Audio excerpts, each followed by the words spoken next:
X and Pearl, the first two installments in director Ty West and actress Mia Goth's X trilogy, are two of the most intriguing original horror films made in recent years. X is a personal favorite of mine, taking the slasher film genre and executing it to absolute perfection. While I admired Pearl in its attempts of transitioning from the slasher film mode of the previous film to a psychological horror, I found it to be neither psychological or horrific, but I digress. MaXXXine, and that's with 3 X's in case you're confused, is the third film in the trilogy, a thriller film with a horror slant, following MaXXXine's ascent into Hollywood, where she must not only navigate tough casting directors, but also a serial killer who is targeting her and her friends. And while this movie isn't as good as X, which I consider to be an absolute revelation of the slasher genre, it's still a great slasher movie, one whose flaws become more apparent as we get further into the film. Prior to watching MaXXXine, I heard a lot of people describe it as this is Once Upon a Time in Hollywood but horror. And while both films are set in old Hollywood and follow an actor protagonist who...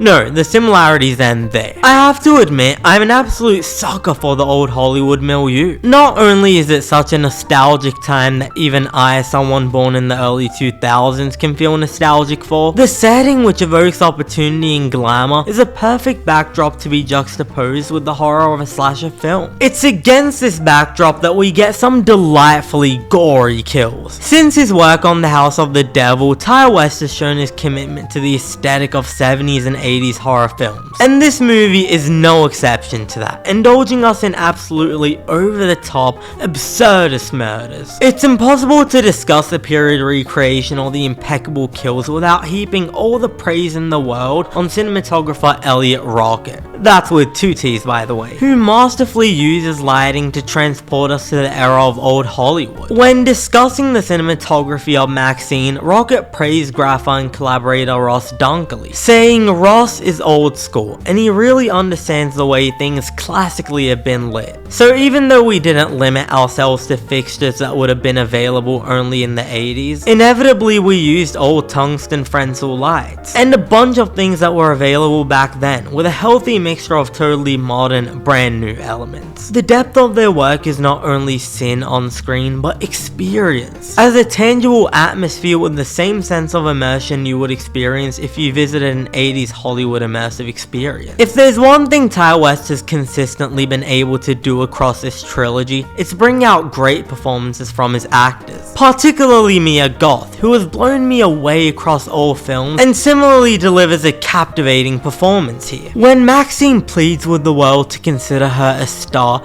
you can't help but think to yourself, well damn right she is, because she just oozes a singular charisma, the particular kind of which cannot be found in any other actor. But who didn't anticipate greatness from Mia Goth? I'd like to find them and ask them why, because she's had this character down pat since the moment she showed up on screen. It's the supporting cast that really surprised me, particularly Kevin Bacon, who oozes slimy, mucky charisma as private investigator John Lebet, delivering the best performance of the movie. He reminded me a lot of Daniel Craig's Benoit Blanc, and it doesn't help that even his suit feels like a pastiche of Benoit's outfit, where he copied his homework and changed it up by throwing on a hat. Giancarlo Esposito was also great. This is my favorite role of his since Gustavo in the world of Breaking Bad, in large part because he finally gets to do something that doesn't feel like an attempt to cash in on the success of Gus. It's like, he's an actor guys, let him act. Michelle Monaghan, Moses Sumney, Lily Collins, Elizabeth Debicki, and Bobby Cannavale, they all do a great job, some of them making the most of incredibly sparse screen time, while Halsey and Sophie Thatcher get almost nothing to do. But hey, you got to play dress up, get paid and go to set, and now you can forever say you are part of this trilogy. So if it ever becomes the most iconic horror trilogy in theaters,